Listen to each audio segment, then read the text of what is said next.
Vote বড় বালাই। নির্বাচন এলেই এমন সমস্ত ঘটনা চোখে পড়ে যা সচরাচর দেখা যায় না। যে নেতাকে কখনো এলাকায় দেখা যায় না, সেই নেতা ভোটে প্রার্থী হলে কত কিনা করে। ভোট চাওয়ার জন্য লোকের দুয়ারে দুয়ারে ঘোরেন, অভাব অভিযোগ জানতে চান, কিন্তু ভোট মিটে গেলেই তাদের আর টিকিটাও দেখতে পাওয়া যায় না। আর তারপরেই জনসাধারণ একেবারে ক্ষোভ উগরে দেন। সম্প্রতি ভোট প্রচারকে কেন্দ্র করে এক অভিনব ঘটনা সামনে এসেছে। ভোট পেতে গৃহস্থের রান্নাঘরে ঢুকে খুন্তি নাড়লেন গোঘাটের তৃণমূলের প্রার্থী। তবে শুধু খুন্তি নাড়াতেই নয়, রান্না করে দুপুরে পাত পেরে সেই রান্না খেলেন প্রার্থী। আর এই ঘটনা সকলের নজর কেড়েছে। এক ঝলকে দেখুন সেই ভিডিও।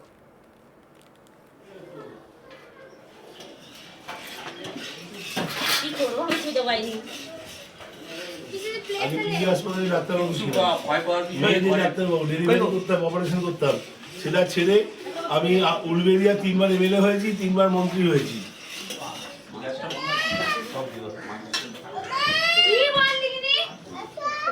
একটু ভাত দাও, একটু ভাত দাও, ভাত দাও একটু থালাতে।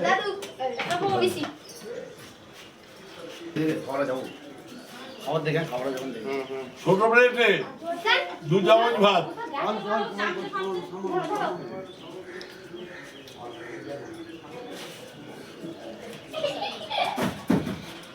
চাঁদনি বেলায় ভাত খাচ্ছি। মঙ্গলবার দিন মায়ের উপবাস করি, সোমবার দিন শিব পুজো করি, সারাদিন উপবাস থাকি।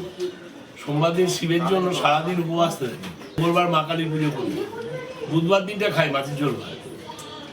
এবারে বুধবার দিন এইসব ইলেকশনের ঝগড়া খাওয়া দাওয়া হয়।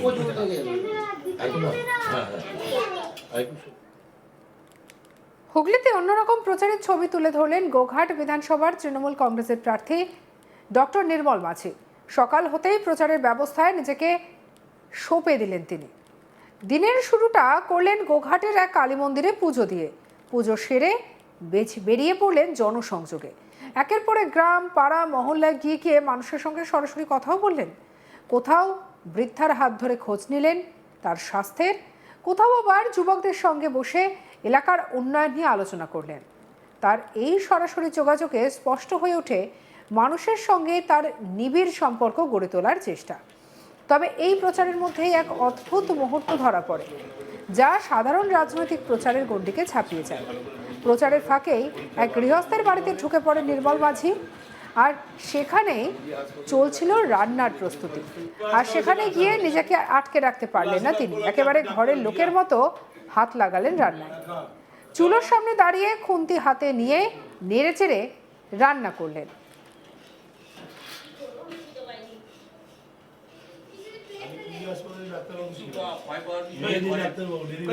অপারেশন করতাম, সেটা ছেড়ে আমি উলবেরিয়া 3 বার এমএলএ হয়েছি, 3 বার মন্ত্রী হয়েছি।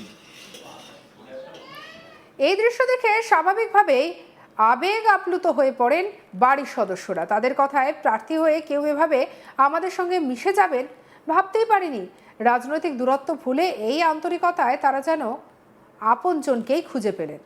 কি বলছেন বাড়ির সদস্য পূজা, শুনবো। তৃণমূলের প্রার্থী এসেছিল, কি করলো? আমাদের বাড়িতে এসে রান্না করলো, খাওয়া দাওয়া করলো, আর ডাল ভাত মাছ খেয়েছে, শাক খেয়েছে। আর কি বললো? প্রার্থী এসে কি বলে? খেয়ে তৃপ্তি হয়েছে, আনন্দ পেয়েছে, আমাদেরও আনন্দ হয়েছে। আমাদেরও আনন্দ হয়েছে। প্রার্থীকে খাইয়ে খুশি? হ্যাঁ খুশি। পাতেতে কি কি ছিল? মাছ, ডাল, শাক, ভাত ছিল। রান্না শেষে তিনি বসে পড়লেন পাত পেরে খেতে। মেনুতে ছিল ডাল আর মাছের ঝোল, আর তার সঙ্গে ভাত। তাই তৃপ্তি ভরে খেলেন। খাওয়ার ফাঁকে হাসি মুখে তৃণমূল প্রার্থী বলেন, গত 3 দিন ধরে ঠিকমতো খাওয়া হয়নি, আজ তৃপ্তি করে ভাত খেলাম। নতুন এলাকায় প্রার্থী হয়ে বিপদে আপদে মানুষের পাশে থাকার বার্তা দেন তিনি। সেই সঙ্গে এলাকায় ঠিক কী কী করবেন সেই প্রতিশ্রুতিও দেন। কি বলছে নির্মল মাঝি, শুনবো।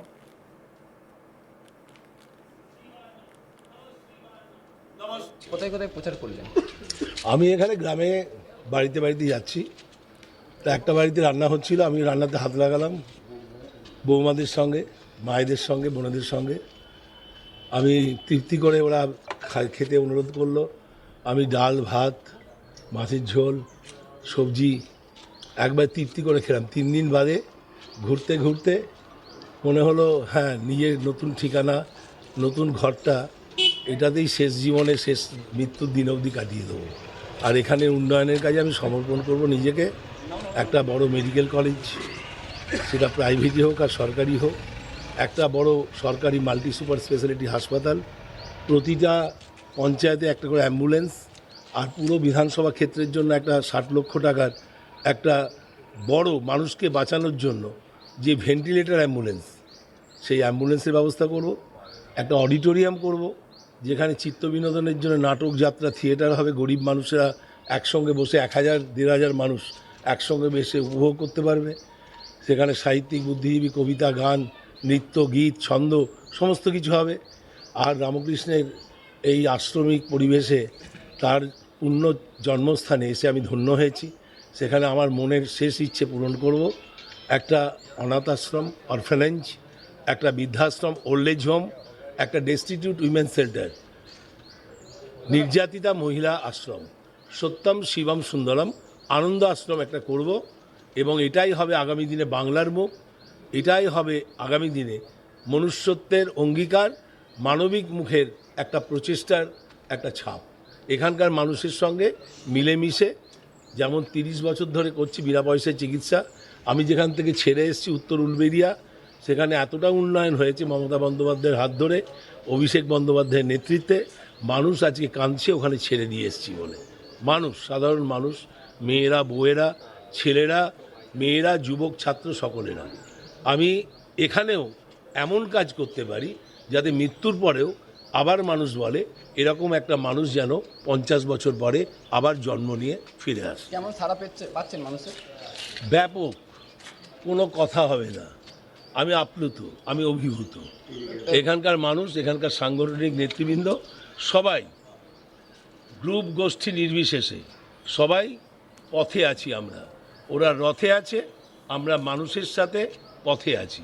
মানুষের সুখে দুঃখে, বিপদে আপদে, যন্ত্রণায় আমি মানুষের জীবনসঙ্গী হতে চাই এই নতুন ঠিকানায়। গোঘাট জুড়ে এখন এই ছবি আলোচনার কেন্দ্রবিন্দুতে। রাজনীতির কড়াকড়ি হিসেব নিকেশের বাইরে গিয়ে মানুষের সঙ্গে মিশে যাওয়ার এই সহজাত ক্ষমতায় নিঃসন্দেহে নজর কাটছে সাধারণ ভোটারদের।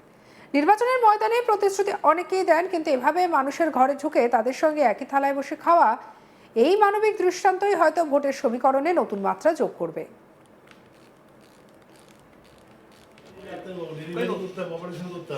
সেটা ছেড়ে আমি উলবেড়িয়া 3 বার এমএলএ হয়েছি, 3 বার মন্ত্রী হয়েছি।